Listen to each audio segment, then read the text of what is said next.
بسم اللہ الرحمن الرحیم، السلام علیکم، صبح بخیر۔ میں ہوں محمد عمر اسلم اور آپ دیکھ رہے ہیں پاکستان ٹیلی ویژن نیوز پر پروگرام جائزہ میں آج کی اچھی بات۔ جو شخص اللہ تعالیٰ کے بندوں کے لیے خیر کا باعث بنتا ہے، اللہ تعالیٰ اس کی نسلوں میں خیر منتقل فرما دیتے ہیں۔ آج پروگرام جائزہ میں جن خبروں پر ڈسکشن کی جائے گی وہ آپ سے شیئر کر لیتے ہیں۔ پاکستان اور آئی ایم ایف کے درمیان سٹاف لیول معاہدہ طے پا گیا۔ آئی ایم ایف کے سربراہ کی معاشی اہداف کے حصول کے لیے پاکستان کی تعریف بھی کی گئی، جبکہ ملک کی موجودہ سیاسی صورتحال پر بھی آج ڈسکشن کی جائے گی۔ ان ٹاپکس پر ڈسکشن کے لیے اسٹوڈیو میں موجود مہمانوں سے آپ کا تعارف کروا دیں۔ سینئر صحافی تجزیہ کار سلمان غنی صاحب ہمارے ساتھ موجود ہیں، سر آپ کا بہت بہت شکریہ۔ سینئر صحافی تجزیہ کار پرویز بشیر صاحب ہمارے ساتھ موجود ہیں، پرویز صاحب سر آپ کا بھی بہت بہت شکریہ۔ آج ہم پہلی خبر ہی جو ڈسکس کریں، پاکستان اور آئی ایم ایف کے درمیان جو سٹاف لیول معاہدہ تھا وہ جو ہے وہ طے پا گیا، کس طریقے سے دیکھ رہے ہیں سر؟ شکریہ عمر۔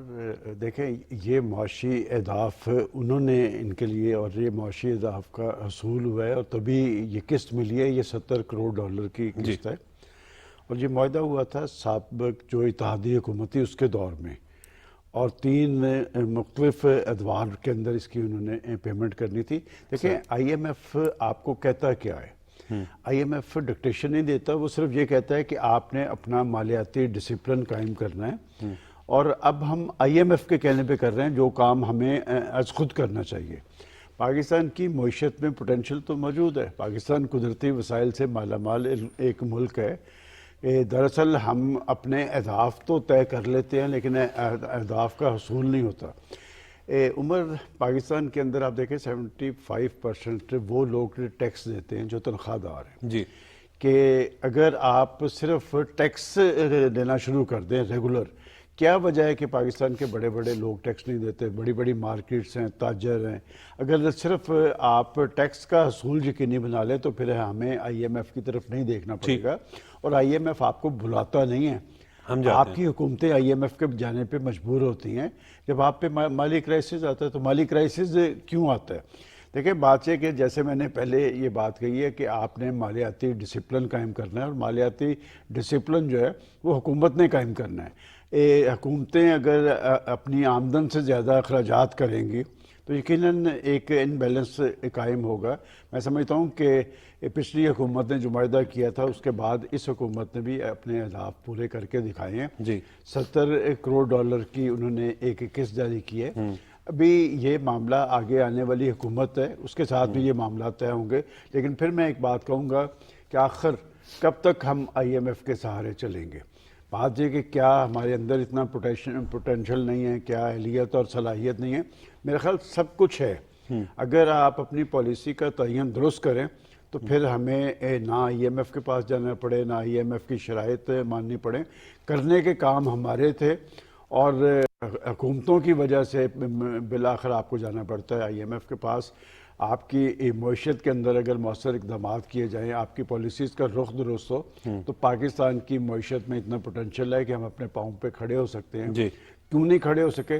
اس کا تجزیہ پاکستان کی پارلیمنٹ میں ضرور ہونا چاہیے۔ جی بالکل۔ اور پرویز بشیر صاحب، ہم ابھی اگر اس خبر کو جہاں ڈسکس کریں کہ پاکستان اور آئی ایم ایف کے درمیان سٹاف لیول معاہدہ جو ہے وہ طے پا گیا، وہیں پر جو ہے وہ یہ بھی امکان ظاہر کیا جا رہا ہے کہ اب پیٹرول جو مہنگائی ہے اس میں بھی کمی آئے گی، اور پیٹرول کی قیمت میں بھی کل جو ہے وہ $2 کمی ہوئی، جبکہ ڈیزل کی قیمت میں تقریباً $6.47 کی کمی ہوئی۔ جب یہ آئی ایم ایف کی بات ہو رہی ہے تو مجھے وہ وقت یاد آ رہا ہے کہ جب ڈیفالٹ کی باتیں ہو رہی تھی اور ہم آئی ایم ایف کے آگے ناک رگڑ رہے تھے کہ بھائی یہ معاہدہ جو دوسری قسط کا جو معاہدہ ہے، یہ پچھلی حکومت سے یہ معاملات جو ہے بہت زیادہ گڑبڑ ہو گئے تھے پاکستان پی ٹی آئی کے دور حکومت میں، جب انہوں نے پیٹرولیم کی قیمت میں بجائے اضافے کے کمی کر دی ایز پر ایگریمنٹ، اس وقت ایز پر ایگریمنٹ، اور جو معاہدہ ہو چکا تھا، اور انہوں نے بہت اس بات کو بہت مائنڈ کیا،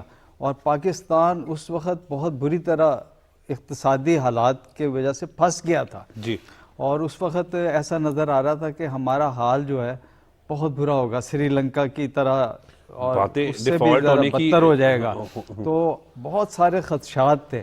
تو یہ اس ریفرنس میں دیکھیں تو اب تو بہت ہی آسانی سے انہوں نے کوئی اتنی بڑی کوئی ڈیمانڈ نہیں کی۔ مطلب میں آج سب سے زیادہ تو مجھے اس بات کا تھا تجسس کہ دیکھوں کہ انہوں نے شرائط کیا عائد کی ہیں جی تو بہت کوئی ایسی کوئی شرائط عائد نہیں کی، بلکہ انہوں نے اپریشیٹ کیا ہے کہ جی، بجلی اور گیس کا جو آپ کے جو ہمارے جو ایڈجسٹمنٹ ہے جی وہ آپ نے کر دی ہوئی ہے. صحیح. اور ابھی میرا خیال ہے کہ شاید بینکوں کے اوپر جو ہوتا ہے یہ جو ان کا ٹیکس ہوتا ہے جی وہ شاید ہو جائے تو اس پہ بھی عوام پہ اتنا اثر نہیں پڑے گا. جی تو اس وقت تو ہمیں جو ہے وہ مالیاتی ڈسپلن جو ہے وہ قائم رکھنا ہے، یہ جو نگران گورنمنٹ ہے.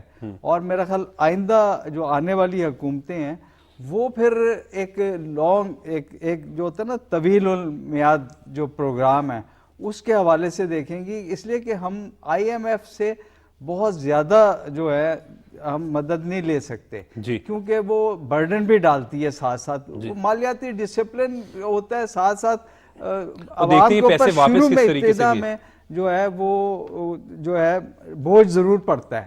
آئی ایم ایف سے آپ جب بھی معاہدہ کریں گے وہ یہ کہے گی کہ آپ اپنے ٹیکس جو ہے وہ پورے کریں. تو مجھے یاد ہے کہ ایک وقت تھا جب نواز شریف کی حکومت تھی اور انہوں نے گفتگو کرتے ہوئے کہا تھا کہ ہم جو ہے آئی ایم ایف کا انہوں نے پورا پروگرام پورا کیا اور اس سے ختم کر دیا. یہ ایسا وقت بھی آیا تھا، شاید اب لوگوں کو یاد نہیں ہے. نہیں زیادہ پرانی بات تو نہیں ہے، یہ تو 2017 کی بات 2017 کی بات ہے، 6 سال پروگرام مکمل کر لیا تھا. تو ہمارا جو ایشو ہے عوام کی طرف سے اگر ہم دیکھیں تو ہمیں آئی ایم ایف سے یہ کر کے ہمیں اپنے پیروں پہ کھڑا ہونا پڑے گا. اور ہمارے میں اتنی کیپیسٹی صلاحیت ہے کہ ہم کھڑے ہو سکتے ہیں. صرف بڑے پروگرام پلان اور جو سیاسی استحکام ہے اس کی ضرورت ہے. اور یہ 2-4 سال اگر اس طرح برقرار رہ گیا، کوئی ایسی حکومت آ گئی تو میرا خیال ہے کہ آئی ایم ایف سے ہمیں پھر نجات بھی ملے گی اور ہم جو ہے اپنے پیروں پہ کھڑے ہوں گے. اور بڑے بڑے جو پروگرام ہیں وہ ہم منصوبے مکمل کر لیں. یہ تھرکول وغیرہ کے ہیں، ریکارڈنگ ہے اور یہ نجکاری کا جو ہے عمل ہے یہ اس سے جڑا ہوا ہے. تو اگر ہم اس کو بھی صحیح کر لیں تو ہم آگے بڑھ سکتے ہیں. تو انشاءاللہ آگے بڑھیں گے. بالکل. اور سلمان غنی صاحب بات بالکل درست کر رہے تھے ابھی پرویز بشیر صاحب کے، خود انحصاری کی منزل کی جانب بھی بڑھنا ہے. لیکن ہم اس گورنمنٹ کے حوالے سے بات کریں جو پی ڈی ایم کی گزشتہ گورنمنٹ تھی، جب آئی ایم ایف کے ساتھ ایگریمنٹ بظاہر بہت مشکل دکھائی دے رہا تھا، پھر جب پیرس میں جا کے ملاقات ہوئی اس وقت کے وزیر اعظم شہباز شریف کی اور پھر یہ ایگریمنٹ ہوا، اور آپ نے درست کہا کہ 3 ادوار میں جو ہے وہ پھر یہ جو ہے وہ پیسے ملیں گے. لیکن نگران حکومت کی بھی جو ہے وہ یہاں پر تعریف بنتی ہے کہ انہوں نے ایٹ لیسٹ وہ اچیو کیے. زیادہ مہنگائی کا کیونکہ ہم پیٹرول ابھی 2 روپے کی بات کریں لیکن پچھلے دنوں 40 روپے سستا. میں آپ کو کوشچن سمجھ گیا ہوں کہ 40 روپے پہلے 8 روپے 48 روپے. یہ لوڈ تو لیا الیکٹڈ گورنمنٹ نے، اور اس میں کوئی شک نہیں کہ یہ اس وقت معاہدہ ہوا جب پاکستان کے اندر سے پاکستان کے دیوالیہ پن کی باتیں ہو رہی تھیں، پاکستان کو سری لنکا بن. اس میں میرا خیال ہے چین کا بھی ایک کریڈٹ ہے جی کہ وہ جو آپ کا بجٹ کا کرائسس تھا وہ چین نے آپ کے اس وقت، آپ کو یاد ہوگا کہ میں ہمیشہ کوٹ کیا کرتا ہوں کہ وہاں چینی وزیر خارجہ آیا تھا اور اس نے اسلام آباد میں پریس کانفرنس میں کہا تھا کہ ہم پاکستان کو ڈوبنے نہیں دیں گے. اس نے بڑے طریقے سے یہ بات کی تھی کہ بعد عالمی طاقتیں جو ہیں پاکستان کو انڈر پریشر لانا چاہتی ہیں. پاکستان پہ بہت بڑا ایک کرائسس کی صورتحال تھی. آپ نے درست کہا کہ اس وقت کے پرائم منسٹر کا یہ کریڈٹ ہے بہت بڑا کہ انہوں نے اپنی سیاست کو قربان کیا. شہباز شریف دیکھیں یہ جو الیکٹڈ گورنمنٹ ہوتی ہے اور پولیٹیکل پارٹیز ہوتی ہیں وہ عوام پر لوڈ نہیں ڈالتی.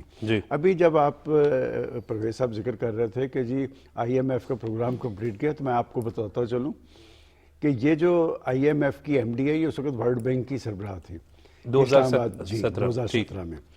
تو ان کو جب بریفنگ دی گئی، یہ وہ وقت ہے جب پاکستان کی معیشت 24ویں بڑی معیشت تھی. اب آپ 47ویں نمبر پہ میاں نواز شریف کا دور. تو میں اس لیے کہتا ہوں کہ آخر 24ویں سے 47ویں نمبر پہ کیوں آئی. پاکستان کے اندر سیاستدانوں کو مورد الزام ٹھہرانا بڑا آسان کام ہے. کیا اسی بات کی تحقیقات نہیں ہونی چاہیے کہ پاکستان کی معیشت ڈاون ڈول ہو گئی. مسئلہ سی پیک کا تھا, سی پیک اور آئی ایم ایف کی لڑائی تھی, اس کی نظر ہو گئی اس وقت کی گورنمنٹ, اس لیے پاکستان اس وقت ٹیک آف کر رہا تھا. پاکستان میں اس وقت مہنگائی کی شرح یہ نہیں تھی, پاکستان کے اندر بجلی کا بحران نہیں تھا. مجھے یاد پڑتا ہے کہ جب 2017 کے کرائسس کے بعد نواز شریف صاحب کو تو نااہل قرار دے دیا گیا, نئی گورنمنٹ آئی تو اس کے مشیر تجارت تھے عبدالرزاق داؤد. جی, پی ٹی آئی انہوں نے کہا کہ یہ تو بجلی زیادہ بنا گئے ہیں. آپ ذرا اندازہ کریں کہ یہ بجلی زیادہ بنا گئے ہیں. اور پھر اس نے سی پیک کو ٹارگٹ کیا, اس نے کہا کہ 1 سال کے لیے سی پیک کو معطل کر دیا جائے, مشکوک بھی کر دیا, اور ساتھ الزامات بھی لگائے. اس وقت کے پرائم منسٹر نے بلوچستان جیسے صوبے میں کھڑے ہوئے کہا جی کہ سی پیک کے منصوبوں میں کرپشن ہے, بدعنوانی ہے, بے ضابطگی ہے. انہی کے دور کے اندر انہی کے سی پیک اتھارٹی کے چیئرمین نے پریس کانفرنس کر کے کہا کہ ہم نے تمام معاہدے دیکھے ہیں, کوئی ایسے میں اس میں نہ بدعنوانی ہے نہ بے ضابطگی ہے. میں سمجھتا ہوں کہ جو پاکستان کی ترقی کے منصوبے ہیں, جن سے پاکستان کا ترقی وابستہ ہے, لوگوں کی خوشحالی وابستہ ہے, ان کے خلاف پاکستان کے اندر سازشیں ہوتی رہی ہیں, اور لوگوں کو پتہ چلنا چاہیے. دیکھیں جس مشکل دور سے ہم گزر رہے ہیں, اس ساری مشکل دور کی تحقیقات تو ہونی چاہیے کہ کیا وجہ ہے کہ پاکستان ایک, دیکھیں ہم نیوکلیر پاور ہیں, دوسری سائڈ پہ ہمارے ہاتھ میں کشکول ہے, ہمیں آئی ایم ایف کے پاس جانا پڑتا ہے. پاکستان کے اندر اتنا پوٹینشل موجود ہے کہ ہم اپنے پاؤں پہ کھڑے ہو سکتے ہیں, لیکن کھڑے کیوں نہیں ہوتے؟ یہ جب تک پاکستان کے اندر سیاسی استحکام نہیں آئے گا. دیکھیں یہ سارے معاملات جڑے ہوتے ہیں سیاسی استحکام سے. ہم نے دنیا کی جمہوریتوں میں پارلیمنٹ کو بروئے کار لایا جاتا ہے اس ملک میں استحکام کے لیے, ترقی کے لیے, خوشحالی کے عمل میں. پاکستان میں ایک ایسی سیاست کو پروان چڑھا دیا گیا ہے جس میں الزام تراشی ہے, جس میں گالی گلوچ ہے, عدم اسی کی برداشت وجہ کا سے کلچر پاکستان کے اندر تناؤ ہے, ٹکراؤ ہے, اور یہ ساری محاذرائی کی کیفیت نے براہ راست جو ڈیمیج کیا ہے پاکستان کی معیشت کو کیا. دنیا 2017 میں پاکستان آ رہی تھی انویسٹمنٹ کے لیے, پھر 2017 کے کرائسس کے بعد لوگ اپنا سرمایہ پاکستان سے باہر لے گئے. میں اس لیے کہتا ہوں کہ یہاں چھوٹے موٹے ملزم تو پکڑ کے جناب اندر کر دیے جاتے ہیں, بڑے بڑے ملزم موجود ہیں جنہوں نے اپنی ذاتی انا کی تسکین کے لیے پاکستان کے ساتھ کھیلا ہے. یہاں پر پاکستان کے اندر ایسی پولیٹیکل لیڈرشپ موجود ہے جنہوں نے اپنے سیاسی مفادات کے لیے پاکستان کے ریاستی اداروں پہ حملے کیے ہیں. آج تک دنیا کی تاریخ میں کبھی ایسے ہوا ہے کہ کوئی پولیٹیکل پارٹی ریاست پہ حملہ کرتی نظر آئی, ریاستی اداروں پہ حملہ کرتی نظر آئی ہو؟ آخر کیا تھا یہ؟ اور میں ہمیشہ ایک بات کہا کرتا ہوں, جنرل حمید گل کو کوٹ کرتا ہوں کہ وہ کہا کرتے تھے کہ جو پاکستان کو غیر مستحکم کرنے, جو طاقتیں پاکستان, ذرا عمر یہ بات غور سے سنیں, جی سر, کہ جو طاقتیں پاکستان کو غیر مستحکم کرنا چاہتی ہیں ان کا ہدف یہ ہے کہ پاکستان کی فوج اور قوم میں فاصلے پیدا کیے جائیں. میں کسی کو کہنا نہیں چاہتا, لیکن میں سمجھتا ہوں کہ یہ کیا غیر ملکی ایجنڈا تھا, اور اچھی بات ہے. دیکھیں میں کہتا ہوں کہ شر میں سے خیر کا پہلو یہ نکلا کہ آج قوم اپنی فوج کے پیچھے کھڑی ہے, بالکل کھڑی, اور فوج اپنی کمٹمنٹ ڈیموکریسی کے ساتھ نبھا رہی ہے.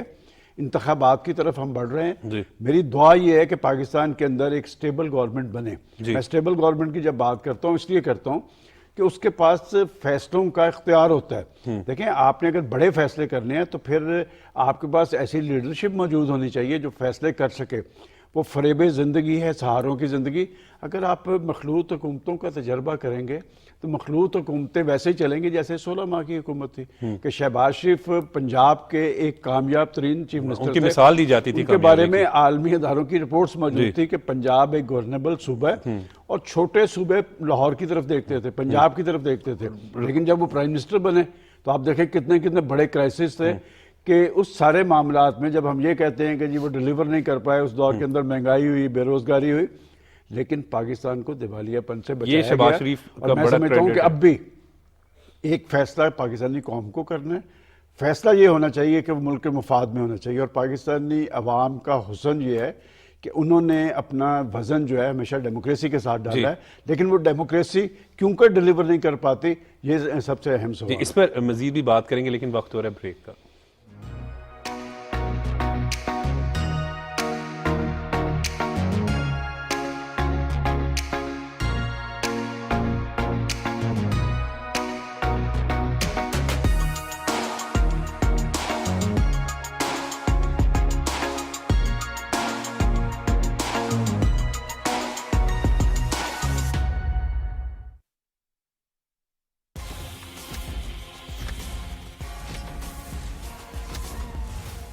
پینتھر ٹائرز لیول ہی اور ہے.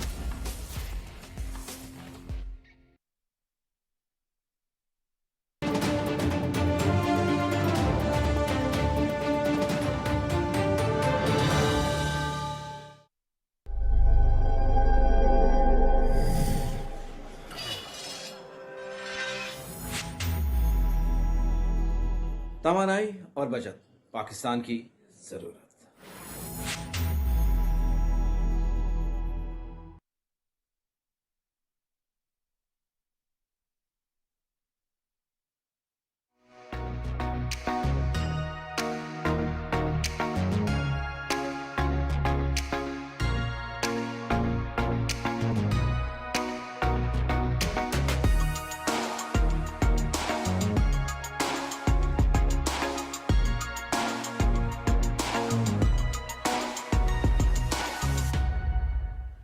Welcome back. پرویز بشیر صاحب, ابھی ہم آئی ایم ایف کے معاہدے کے حوالے سے بھی بات کر رہے تھے اور سلمان غنی صاحب کچھ سیاسی صورتحال پر بھی ڈسکشن شروع ہو گیا. دیکھیں بات یہ ہے کہ یہ جو معاہدہ ہے اور جو معاملات آگے بڑھے ہیں, یہ اس میں انہوں نے ذکر چین کا بھی کیا, میرا خیال اس میں سعودی عرب اور یو اے ای کا بھی رول ہے, انہوں نے بہت امپورٹنٹ شیئر رول, ہمیں کیا دوست تھا. ممالک ہمیشہ اچھا, پاکستان کے ساتھ. اس کے اندر جو ہے جو اس وقت کے وزیر اعظم شہباز شریف نے تو دن رات ایک کر دیا تھا. جی یہ بات بالکل ہے, اور اپنا جو ہے بالکل جس کو کہتے ہیں نا اپنی انا بھی قربان کر دی ملک کے لیے. جی انہوں نے کہا کہ میں نے اپنی اتنے سیاست پیچھے کو ہم گئے نے اور قربان اتنی کیا. وہ ان کی منتیں کرنی پڑی. آپ بالکل صاف لفظوں میں اگر کہہ دیں ہم کہ اتنا خراب حالات کر کے گئے تھے یہ عمران خان, اور ان کو سبوتاژ کر گئے تھے کہ یہ اب یہ خراب ہو جائے گا اور ملک, اور اس کے اندر ایک بارودی سرنگیں اس وقت کے اپنا عمر صاحب, اس کے اندر جو ہے نا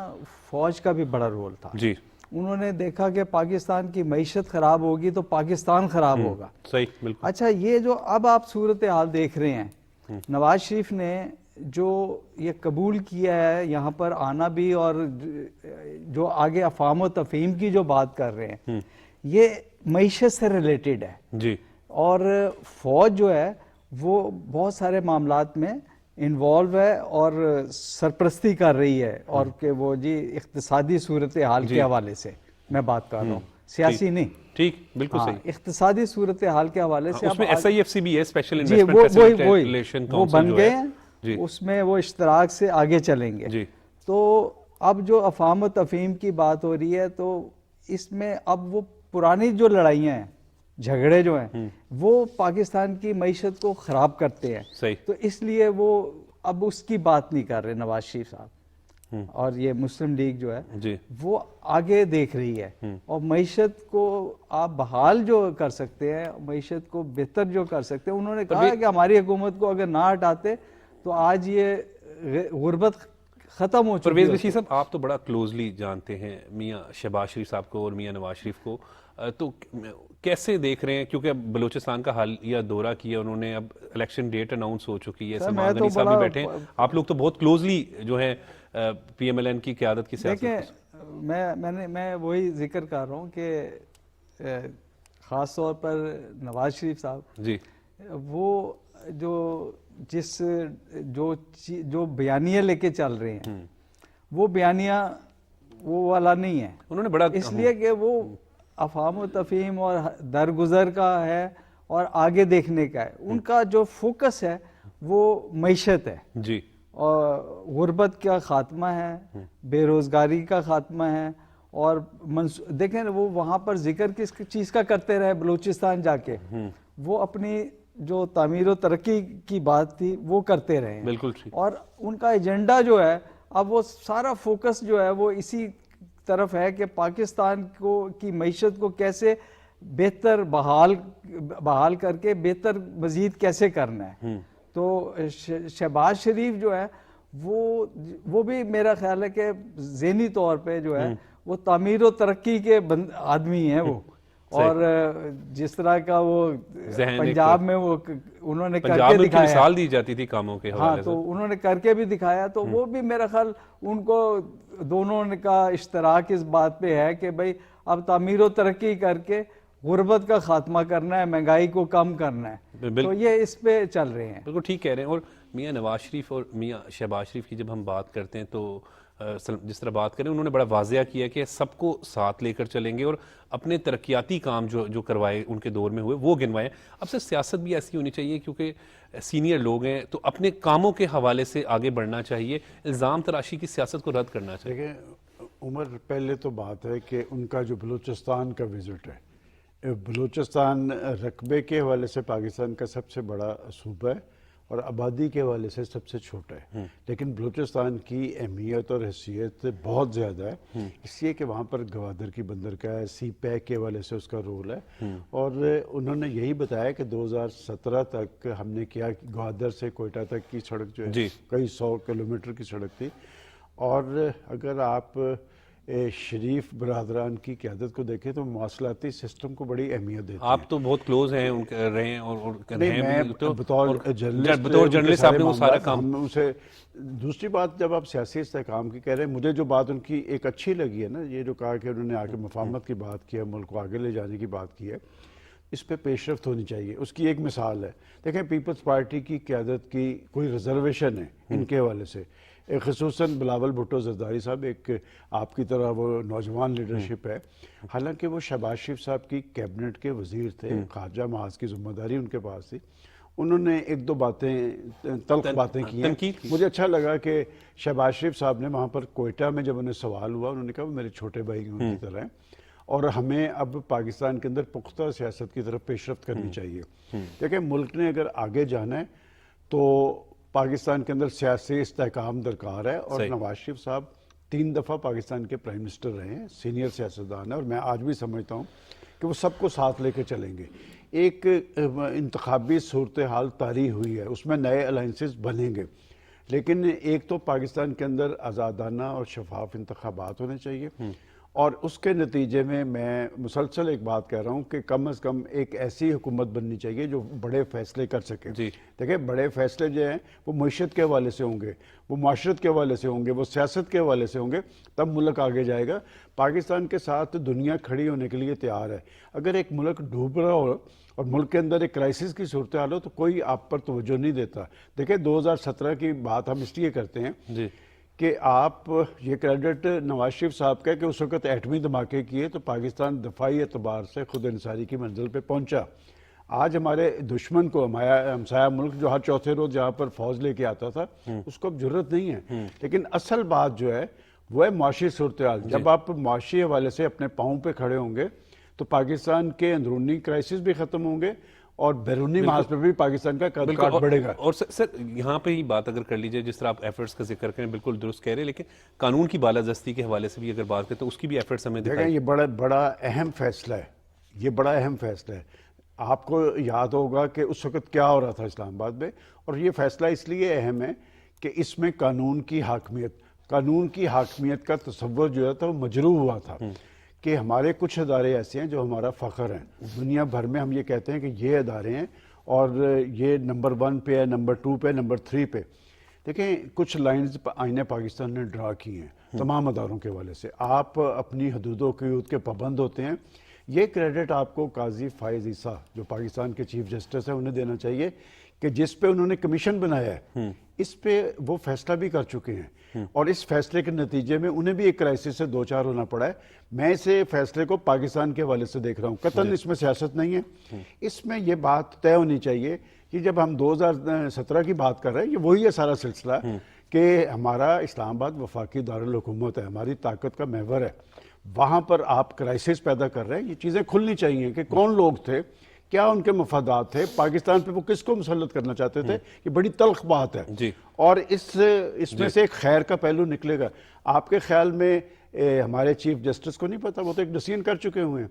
اس میں ذمہ داری کا تعین ہونا چاہیے, اور یہ ذمہ داری کا تعین جب ہوگا اس کے بعد ادارے اپنے مقاصد تک محدود رہیں گے. دیکھیں بات یہ کہ ادارے, جب ہم یہ کہتے ہیں نا کہ ادارے مضبوط ہونے چاہیے, تو یہ پارلیمنٹ بھی ایک ادارہ ہے, یہ حکومت بھی ایک ادارہ ہے. کیا آئین پاکستان کے اندر حکومت کا کام بڑے فیصلے کرنا ہے اور اداروں کا کام ان پہ عمل درآمد کرنا ہے. کچھ لوگوں نے اپنے اداروں کی ساکھ کو مجروح کیا ہے. یہ بات اس لیے ہو رہی ہے, اور اس میں قطعاً وہ کسی سے کوئی انتقام نہیں لینا چاہ رہا ہے.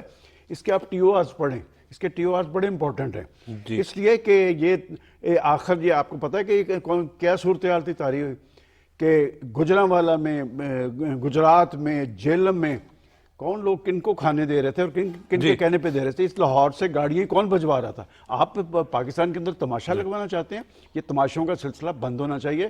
پاکستان استحکام کی منزل پہ تب پہنچے گا جب ادارے بھی اپنے مقاصد کی تکمیل تک محدود رہیں گے اور پاکستان کی حکومتیں بھی جو ان کے پاس مینڈیٹ ہوگا اس مینڈیٹ کے مطابق پاکستان کے عوام کو بھی ڈیلیور کریں گے اور پاکستان کو معاشی حوالے سے مضبوط کرنا ان کی ذمہ داری ہوگا. بدقسمتی یہ ہے کہ جب بھی کوئی حکومت ٹیک آف کرتی ہے اس کی ٹانگیں کھینچی جاتی رہی ہیں. یہ سلسلہ بند ہونا چاہیے. جی اس پر مزید بھی بات کریں گے پرویز بشیر صاحب سے، لیکن وقت ہو رہا ہے بریک کا.